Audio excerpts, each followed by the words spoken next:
And for the very first time, we are seeing Lewis Hamilton having to ride on Ferraris. The very first time living Mercedes. I don't think I will be used to having Lewis Hamilton over there at Ferrari. But it has come, 2025 has come, and the season opener will soon be on its way. I am Onyinyechi Obaro. You're welcome.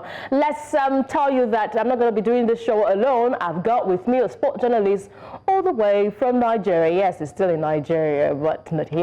We've got Oluwatimileyin Ogunde. Thank you so much, Oluwatimileyin, for joining me on the show today. All right, I would like to know. It was a pleasure to have myself here, and thank you so much.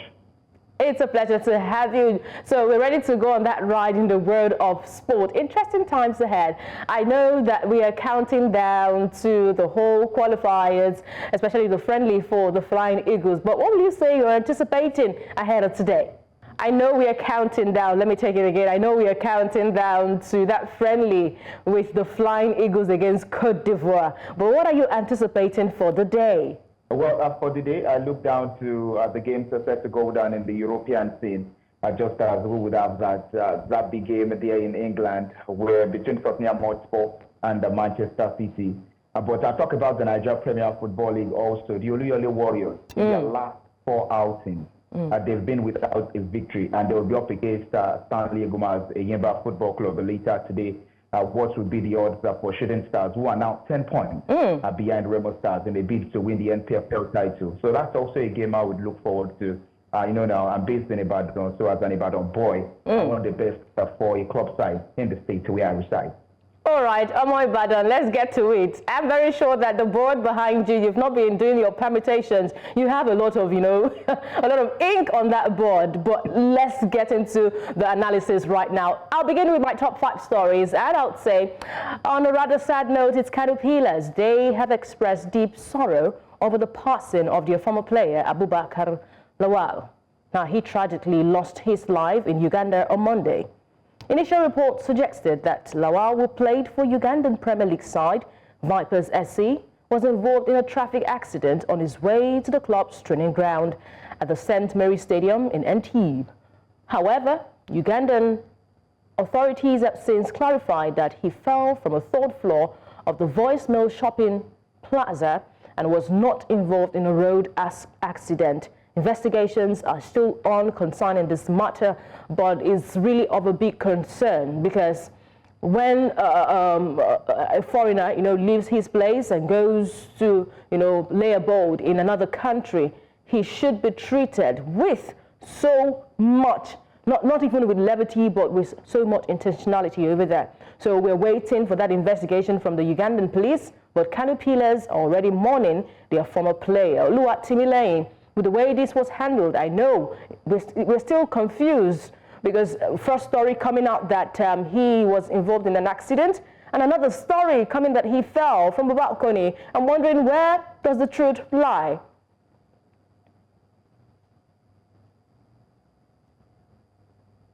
With the news that broke out about that Abubakar Lawal, it's not the best, but for a player, I don't know the level of the news, but for that suicide commitment like that, it is not really the best. And this is down to what we say about players' welfare, their mental health. Everything are coming in place. So how did the club care? How did they care for him while he was still alive?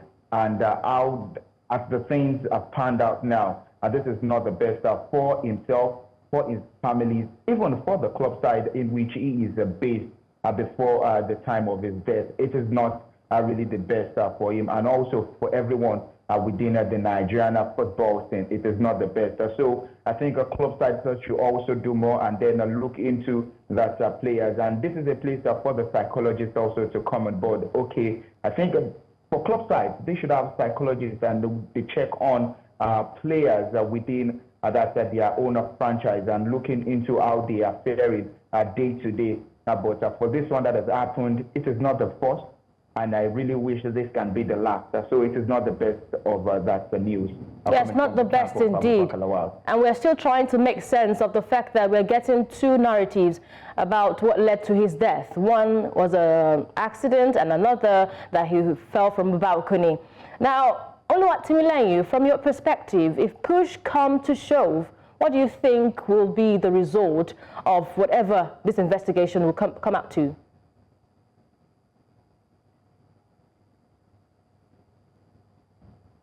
Well, first off, we are all mourning that Abubakar Lawal. That's what is going on now. And whatever investigation they go through and the results in which they find at the end of it, I don't think it changes anything rather than how club sides should treat their players, look after their players. That's home and abroad. Uganda, that's a club side that is trading his game. That's with a club side there. And it should also look at the complexity of, okay, this is they are doing their job, and their job in doing their job, but they should also be catered for in all ramifications. They should be catered for. I really wish that the investigation, I really hope that there is swift response to whatever they are doing at this point, and we can get the real story of what happened to Abubakar Lawal. Like I said, nothing has changed. He is dead. May his soul rest in peace.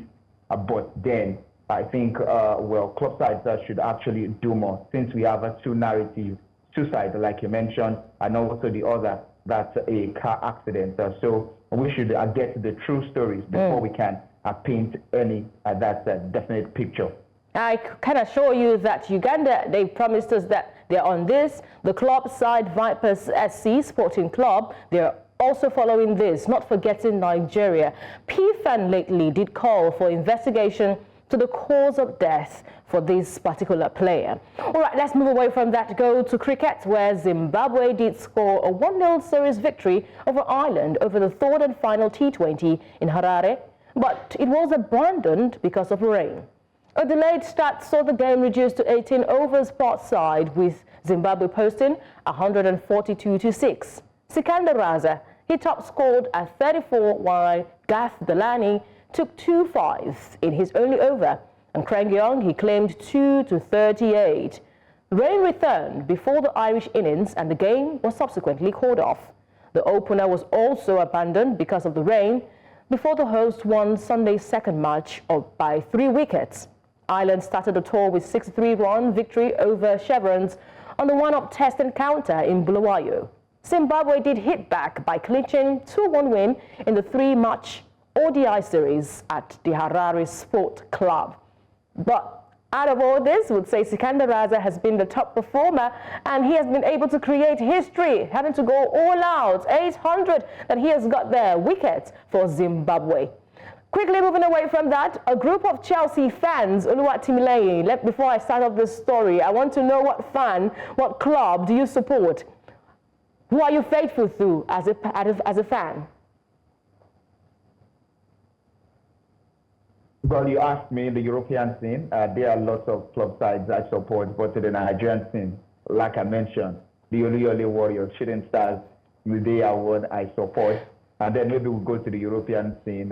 I have an eye for that's a different club sides in Europe. So I won't really say. Will you say Chelsea is one of them? Oluwatimileyin, is Chelsea one of them? Just help me break the ice. No, Chelsea, they are not. Okay, that means this story would work so well for you.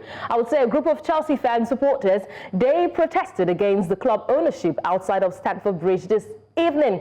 Of course, this is ahead of the Premier League match at home at Southampton. Some fans, they thought to be around 200 and 300. They met at the Bovary Gate outside the Blue Stadium at 6 p.m. to protest about how the club is being run at the moment. Clark Lake Capital, the consortium led by Baghdad Ebulwali, are one of the targets of the protest, with fans concerned about the club's progress almost 3 years after it was bought from Ibrahimovic. Now, of course, Ibrahimovic's name was being chanted outside of Stamford Bridge, as well as some derogatory songs towards Totbully from the group of supporters. One of the banners on the show for the SW6, this is the pro code for that Southwest London, England, it reads, "Wanted for crime against Chelsea Clark Lake." Now, with plenty of blue smoke being created from flares being set off, The club's transport policy is a big talking point, with many fans unhappy with the way Chelsea have operated in the market in the recent season. The Blues have bought plenty of young players with lack of experience, and some fans, they believe that this has played a part in the form of that team of recent. Going into the night's match, Chelsea are on 7th place before they played Southampton there, although that win did boost them off the bottom of the table. So it was a really very bizarre situation over there. Chelsea fans taking matters into their hands, saying, do not run this club down. We care about this club. This is what we live for. And at the moment, don't you think this is the same vibe we're supposed to be getting from Tottenham Hotspur and not even Chelsea fans?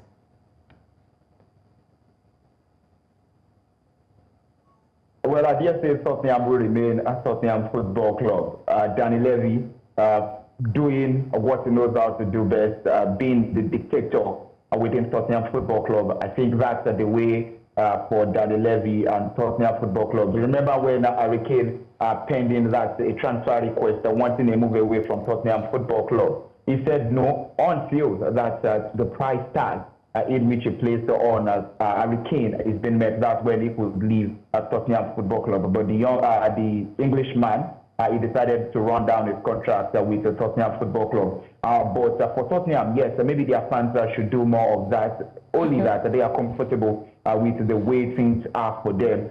They are not really competing for the league titles. And from what their manager has also said from the early stages of this season, that in his second season he wins trophies. In his EFL Cup semi-finals, he lost to Liverpool Football Club in the second leg.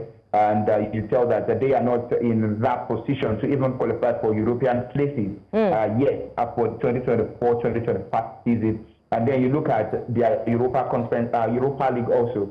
If there is a chance for them, we still wait to see what the results will bring forth for them next week. But now going to Chelsea Football Club, I think football fans, Chelsea fans, they have the numbers and they can be disappointed with the way things have gone up for their club side ever since Roman Abramovich was actually sent packing away from England, and then Todd Boehly came on board.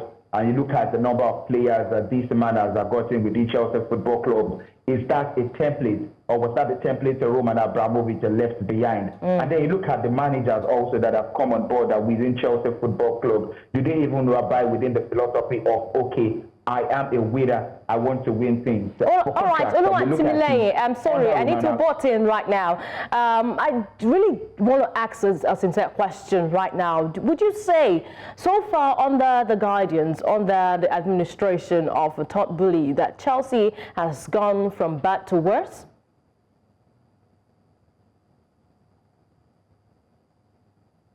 They were not bad before Abramovich, but you look at it, last season was Todd Boehly's first season with Chelsea Football Club, or second season with Chelsea Football Club. This is his third season with the Blues.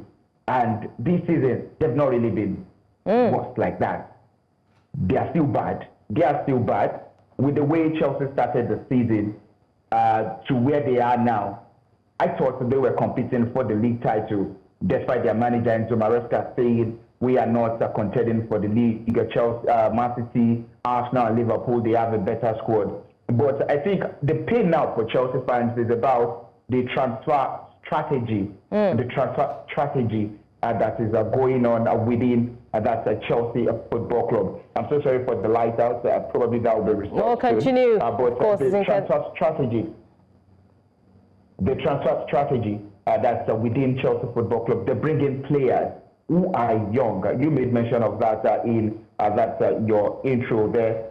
They bring in players that are young. They don't know what it takes to win titles. You take a look at the likes of the players within Chelsea Football Club now. Noni Madueke, Cole Palmer, yes, he won titles with Manchester City. So just crown this all, are you saying that with the choice for young players is taking a toll, and maybe it's not a good, choice for the team? because a lot of clubs in the Premier League are, you know, basking on the euphoria of having a lot of young players. You can imagine Chelsea. I beg your pardon, Arsenal. Yes. Now, remember that we did hear that a rumor is coming from the Premier League in England that Manchester City are about to offload a lot of players. Kevin De Bruyne, remember how the likes of Kyle Walker had to leave Manchester City? Don't you think the craze right now is going for young players, and Chelsea are on the right path?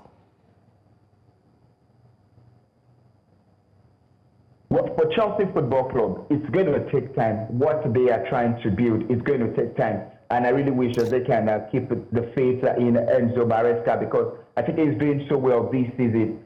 So for that young squad, for them to grow into that monster level where they will compete for all the titles, it is going to take time. Okay. And when you talk about taking time, I see next season as the ultimatum for them. All right, we're waiting for that ultimatum there. Quickly to our next story. In Miami, Lionel Messi, he has been fined an undisclosed amount for grabbing one of New York City FC coaching staff on the neck. Now, we're wondering if Lionel Messi is now learning some stunts from his bodyguard.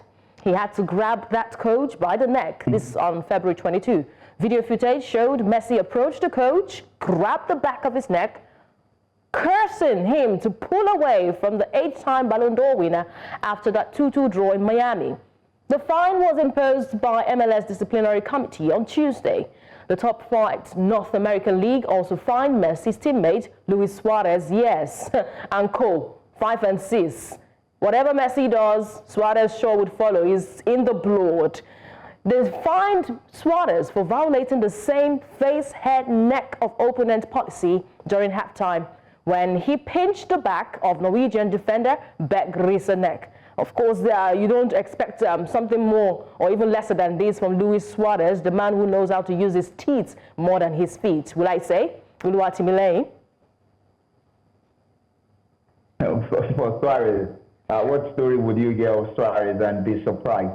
This is a man who has the antics from his early stages there in England, and then we saw that at the World Cup and also there in Brazil, that's between Uruguay and that's Italy. But for the level of what Messi and Suarez that they've done, this is not the best when you look at who they are really in this football world. They are role models to the young lads, even those who are even in the profession at this point, they are still a role model to them. So it is not the best. But one thing I'm not really pleased with is that, well, they were fined. They didn't give the amount, that actual amount in which they were fined for. Yes, an undisclosed fee, and that really bothers me, because if you have to fine Messi, like make him lead by example, let's hear the fee. An undisclosed fee can be nothing. Exactly. Huh? So at least what is given to the geese is given to the gander. That's what it's supposed to be. All right, let's wrap up this top 5 stories telling you that the president of UEFA, Alexander Seferin, he has made an outspoken intervention in European politics, claiming, quote, freedom of speech no longer exists, end of quote. And he says, quote, we are all fed up of political correctness, end of quote. In a wide-ranging series of rebacks from Seferin himself, he attacked European politicians over their handling of the Ukraine war and for preaching to the world. He even joked that the only great thing that the EU has done is to mandate that bottle tops should not be detachable.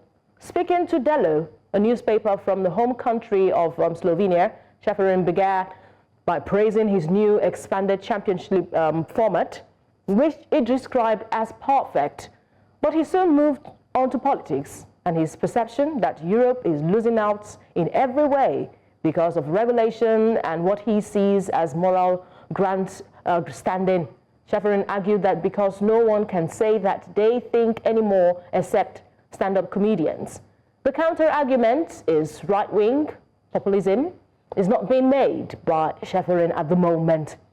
Of course, being outspoken right now, we're trying to wonder who is going to come for him. Yes, they said there's freedom of speech, but freedom after speech, not guaranteed. Oluwatimilei, what is really going to pan out? What are we trying to see here? Because at this time, he's saying European bodies and their politics is a little bit sloppy. Well, he has the power and authority in his own way. That's talking about Alexander Seferin. Then we look at, we are with what the football bodies also are still going to take off or make off this statement by Seferin. But for me, what I see from this is, well, it would say that there shouldn't be controlled speech, that freedom of speech and everything. Yes, you can speak, but like you said, freedom after speech, you can't really be assured of that. Well, the things that go on now in this world we are in, you know, we have culture, we have traditions, we have religion. Things, people, humans that can be polluted as fast as possible. And then this is one thing, young lads that you know, are coming from a place of religion. You know, you can be born into the religion. Oluwatimileyin, does all these undermine his reservation? Because he's got a reservation. Should we be looking at the preacher than the message? Because he's trying to make a point here. Who should we look at, the preacher or the message? Well, it has to do with the message. It has to do with the message because you look at where he is, the place of his own office, the place of his office. Yes, he can say whatever it is because he wants to sell what he is in charge of. He is in charge of football in a way, and he also wants to make it a level playing ground for everyone. For everyone. He spoke about the LGBTQ issue also. So he wants to make it a level playing ground. But this is also the message that he passed. It's not going to be that available for all. It's not everybody that would actually want us to look into that or buy that idea of what he has said. So I would say that I'm with you. Yes, and please wrap up your thoughts. Continue, please. Now, so for me, I would say that is not really the best, as everything is being permissible. It's not going to be accepted by all. All right, of course, we're not going to accept anything that has to that is tainted with corruption, because when you do not allow people to express themselves or even allow for a fair ground, a level playing ground, politics for all, of course, there will be a little bit of complaints like that is coming from the UEFA president. But there you have it, our top 5 stories at this time. We'll return with more updates in the world of sport. Do not go anywhere. Oluwatimileyin Ogunde will still be here via Zoom. It's time to talk table tennis right now, and Nigeria table tennis stars, they had a strong start to the 2025 ITTF African Cup in Tunisia. But today, unfortunately, Olajide Omotayo, yes, he has just dropped from the race, the campaign, because at the moment he lost to an opponent. And the loss really has taken him out of the whole running. But we have the likes of Matthew Kuti still in the running at the moment. Now, this is his debut for the African Cup, and he's bringing an impressive form there, defeating Tunisia's Boras Abubakar 3-0. And it's facing Madagascar's Razafinar Rivo, Antoine. Defending champion Aruna Quadri, he will have to come up later. Remember that he defeated Sabi Mashal 3-0 and will have to take on Kulifi Mohammed next today at 1 p.m. So at the moment, I'm hoping that we can get an update of Aruna Quadri's encounter with his opponent. In the women's category, we have Bello Fatima. She advanced with a walkover against Zambia. Team Zambia did not make it to the competition, so every player that has to face off with any Zambian opponent will have a walkover. But she will have to meet Andriana Tina. This is from Madagascar.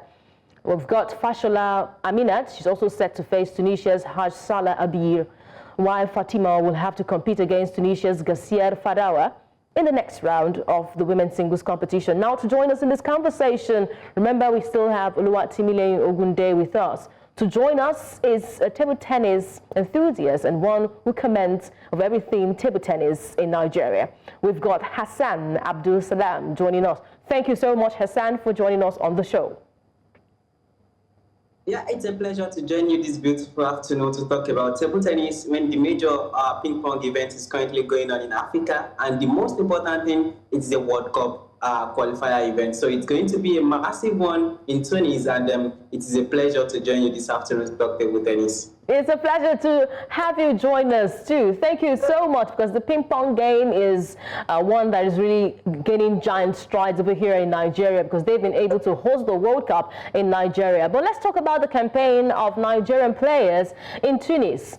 Not a good one for Olajide Omotayo, but I think it's something that we're already used to. They'll succeed from the first round. The second round will always be a big hurdle. Then the third round, we start seeing them drop from the third round of the competition. Do you think this particular trajectory, how can Olajide Omotayo, what really cost him this time in Tunis? Looking at this trajectory, I think by this time and moment in Nigeria table tennis, we should be able to surpass this trajectory, because aside from Aruna Kodri and who else is going to take over from him? In the past, when Olajide Omotayo broke into the timeline, we were very happy and hopeful that he will be the one to succeed Aruna Kodri. But as time goes on, it dropped drastically in his performance, maybe due to his talent, or he has talent, he has everything, but I don't even know, maybe it is the passion that is not there anymore for him to continue to conquer. At this age, will you say the passion is the problem right now? Because if you compare that of Aruna Kodri and Olajide Omotayo, we're expecting so much that Olajide Omotayo will step up and then get to wear that same shoes with Aruna Kodri. So is age the problem? Passion for him. Yes, that is what I would say, because when you look at the way he came into the limelight, we were all happy that finally we've seen someone that will succeed Aruna Kodri. But Aruna Kodri at 36 is still doing massive work, and Olajide Omotayo that we think he could come on board to succeed him has been the one falling behind him. It is not something we should be happy of, and hopefully he will surely come back in his time. Looking at the past 3-4 years, he has not been the Olajide Omotayo that we know or we've seen. And looking at his routine, his training and all, I think it is time for him to just call it a day and look for other things to look for in the table tennis world, because he has the talent, he has everything, but it is not just good for him on the table all the time. Right now, that debutant, the stellar boy there, Matthew Kuti, has just lost his own game too. He's not moving to the next round of the competition. He lost to a Madagascan opponent, and he was able to, fight, one set, but losing 3-1 to his opponent. So his journey at the Tunis Cup is also over. So debutant Matthew Kuti, the one we know who is familiar with the ground, Olajide Omotayo, also falling out of the competition. So this is a time when we say, yes, first round we'll see them go all out, but the next round they begin to fall like a pack of cards. For the debutant, Matthew Kuti, will you say it's a learning curve? Would you say he even impressed us when he qualified to the next round after defeating his first round opponent? Yeah, looking at his first round game, I watched the game and I saw the way he came into the game with his energy and all, and that shows he's ready to conquer Africa as time goes by. It is just his debut in the biggest tournament on African scene, and I believe as time goes on, he will surely learn a lot of things from this particular event and go back to work on it and come back stronger and make a big name in African scene. It is just a start for him on the continent, and I believe this will push him to do more and get better at the end of the day on African continent. All right, let's talk about the women right now. We know that Fatima she did get a bye.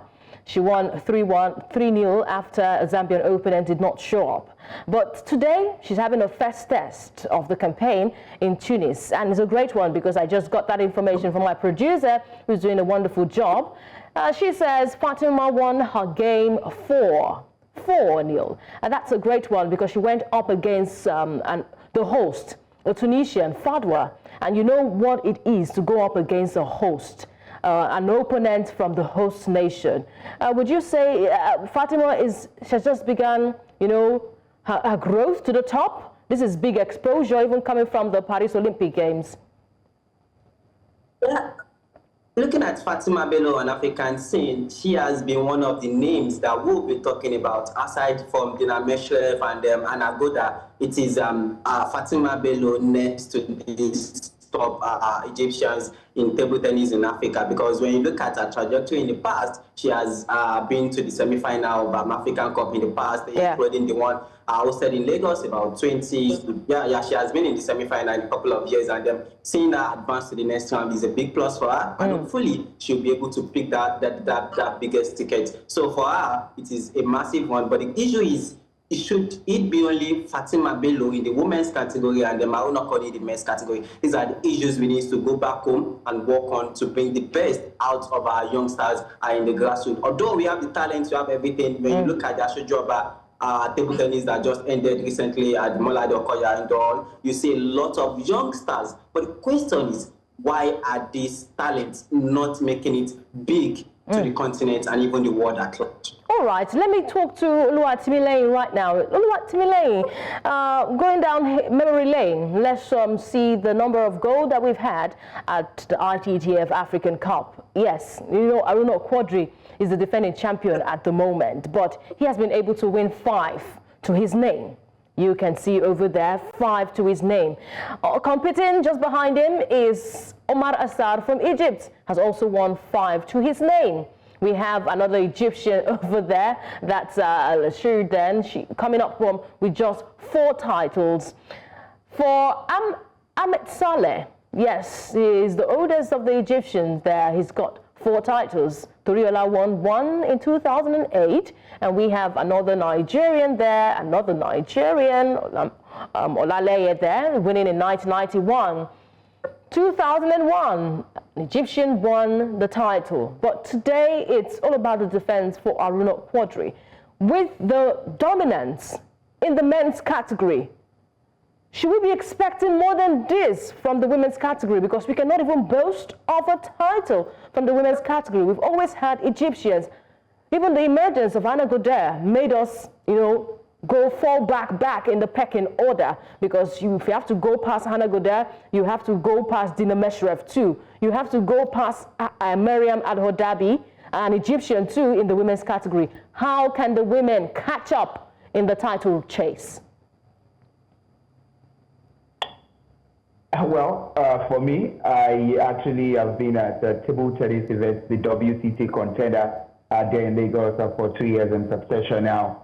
And I look at how Nigerian contingent, how they fared that in all of these events, and I would say I'm really not pleased. Well, I've seen Cecilia also compete there in the competition going on there in Tunisia presently. But then, for what he has said earlier, well, he discussed about the likes of Anagoda, Dina Meshrev. Let's not also forget that we have a Sarah handful of that Cameroon also in that list. And then you look at the levels of players that we have. We have Fatima Bello. Is she really consistent? In 2 years, I've seen Fatima Bello closely. I've not seen the level of that, I would say, consistency from what Fatima Bello. And what we can see on our screen here now is how Dina Meshrev, the Egyptian, who is now number 2 in total dominance. In Africa. We only have two Nigerians there. How she has. We have Oshonaike, and we've also got Magundele there, and that's just 2003 and 2001. But there's been total dominance from Egyptians, and Hannah Goder came from nowhere and dominated in 2022 and 2023. Yeah, so exactly that's what we are saying. For Ogudele, I've been up closer with her also, and I've seen all she has done for the legend herself, that's Nike. She has done so well also. But how have others who came after them, how have they said, when we talk about putting Nigeria female table tennis, that's on the racks of tennis also on the continent and in the world? I think we have a long way to go. We don't really promote table tennis. It is a game we see in every household, in every corner of the street. We see table tennis there. I remember the time at Shomolu, we have some children will have to stand both sides on soccerways, and then they would have to on septic tanks there, they will have to play. But it doesn't happen anymore. We're not seeing such a thing. Yeah. We see them play with plates and little tables. But how do we transfer all of these things into the indoor sports hall, where all of these players that can nurture themselves into that what we've seen the likes of Aruna Kodri become today, Sarah handful of Cameroon, we see the likes of Dinameshev and also Anaguda. Anaguda is not 20 years, but you look at her, she is the #1 female table tennis in African scene. And she actually reached that mark in the year 2025. Okay. What has she done differently to even displace a fellow Egyptian, that's a fellow compatriot? We just have a long way to go. Yeah. And also in the male category, we have a long way to go also. Okay. For Mati Taiwo, he is a Nigerian, but he's no longer based in Nigeria. I think he's based in Portugal or France. For Matthew Kuti, I really hope that the young boy can also develop himself and make a much bigger name for himself. Okay. For Olase or Olajide. Okay. I'm really not pleased. But all right, Hassan. Defends his title. Hassan, I would really like to come quickly to you. What's the way forward? We have these players still having their campaign. Aruna Kodri ongoing at the moment. I'm hoping I can get an update because we really are rooting for a defense of his title. And we do not want, Aruna Kodri, when he gets to this level, there's a time when injury sets in. So what should we expect going forward in this competition? Going forward, the goal for Kodri is to defend his title, looking at the fact that since 2019, Kodri and Asa has been the one hustling for this particular championship, and now it is time for him to go ahead over Asa. And the deal is this: either injury or not, coupled to the fact that they played a lot of games. This month alone, he has played a lot of games from different open to this particular, from Singapore to this Singapore smash to this particular one. So a lot of games, fatigue in here and there will surely set in. But irrespective of that, the main target is for him to defend his title. And I'm looking at it, it's only Asa, when you look at the ranking and the players listed for this championship, it is only Asa that can prove him wrong. And we shouldn't forget that we have Ibrahim Dawa from Senegal, who is also looking forward to get his first continental title, despite the fact that he started his own career in France, and then coming to the scene will be a big challenge for Kodri. But irrespective of that, Kodri experience and exposure and his rivalry between Egyptian Asa will surely give him the edge to go all out to get the title at the end of the day. It's all about bragging rights there. It's either going to be Aruna Kodri or Omar Assar. And of course, I'm a patriotic Nigerian. I want Aruna Kodri to be able to get this one done, have a defense of this title, and add another gong to the 5 he's got before. Thank you so much, Hassan. Yeah. Thank you so much, Hassan Abdul Salam, for your thoughts on the show today. We really appreciate them.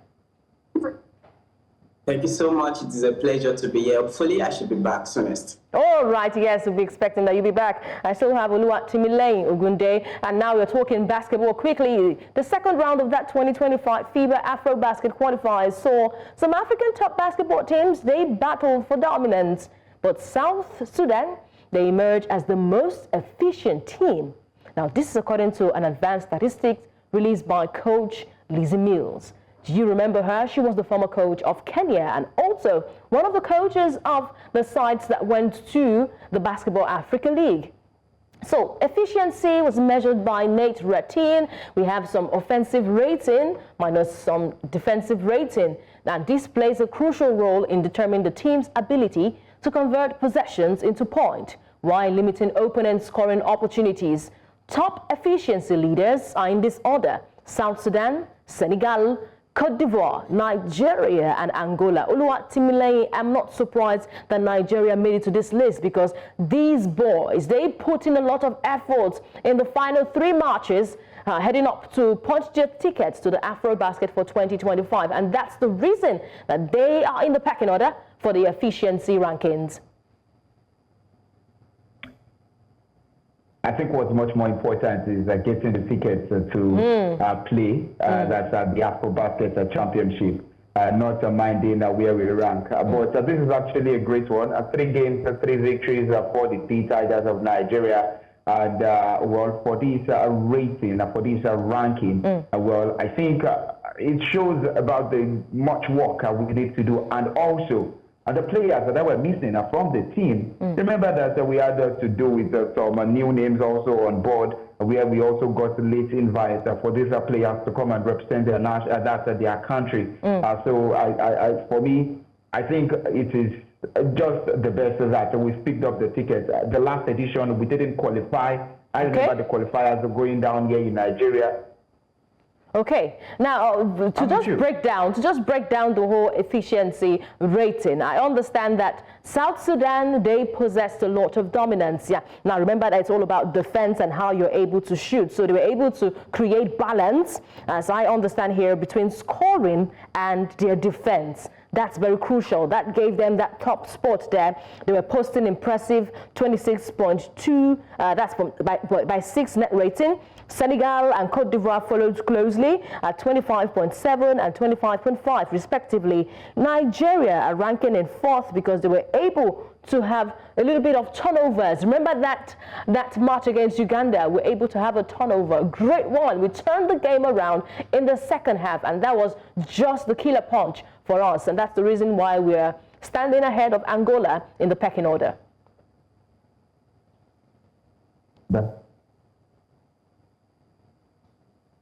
Oluwatimile, are you still with me? Yeah, so yes, I am. For everything that they've done, it's also down to the hard work in which the coach has putting into all of these boys and how determined that they were. But for all the things that to come in the future, can we really get the better than all of these statistics in which we found ourselves, and not to be the best? For South Sudan leading the efficiency ranking. For the D-Tigers, a lot of people will also question it that even though the team played 3 games, they won all 3 games, but did we even really get the points, the high points in all of those games? Okay. I think we only managed to have a good defensive record. Okay. I think we managed to get a good defensive record. And like you said, against Uganda, we had that turnaround in that game, the turnover in that game, and it was just the result in which we wanted. And everything now is in the past. We qualified for the AfroBasket Championship, and we should look forward to how we can perform to win this title. All right, all bags packed, fully parked, heading up to Angola for the 2025 AfroBasket.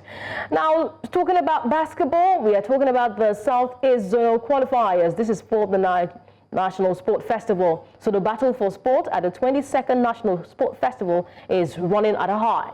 Of course, that's intensified as the Southeast Zonal team, the sport competition kicked off at the Nnamdi Azikiwe Stadium in Enugu with basketball. You can see action on the court at the moment, and I'm a bit worried if this is the particular court that will be used for the National Sport Festival. But it's all about preparations for the Gateway Games, and this is Enugu at the moment. One of the key matchups saw Enugu State having to face off against Imo State in basketball. These teams are vying for that ticket down to their state represented at the 22nd National Sport Festival. It's a 4-day zonal elimination tournament that will feature athletics, football, hockey, volleyball, beach volleyball, basketball, as you can see on your screen, and handball. Now, these are states that are vying for their qualification slots for the National Sport Festival. Oluwatimile, it's intentional right now. They say that the Gateway Games will be the best ever. And now we are seeing these zonal qualifiers with the National Sport Commission moving from one qualifying sport to another, one zone to another. So we are anticipating the very best from the Gateway Games in Ogun State.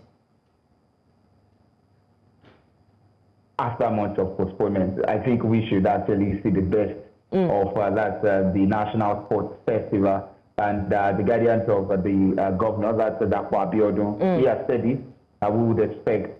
We should expect the best Gateway Games at the National Sports Festival, where he also made mention that he hopes Anthony Joshua would be the one to that's the light of the torch. Yeah. Let's see how all of that will go down, because despite after the postponement, I don't want to get stories of not having a quality venue for all of these activities that want to go down. The indoor sports or the outside sports venues for all of the outdoor games also. All of them should be well prepared before the tournament begins.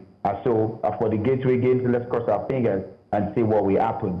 that's in the National Sports Festival. Yes, we're crossing our fingers indeed, and we are also counting down. We're not only using our fingers, we are using our, our head to count down to that very day for the Gateway Games to kick off in Ogun State. Time and our friend, we have to call it a wrap on the show, but it has been an interesting conversation with sport journalists from Oyo State, Oluwa Timileyin Ogunde. Thank you so much for joining me on the show.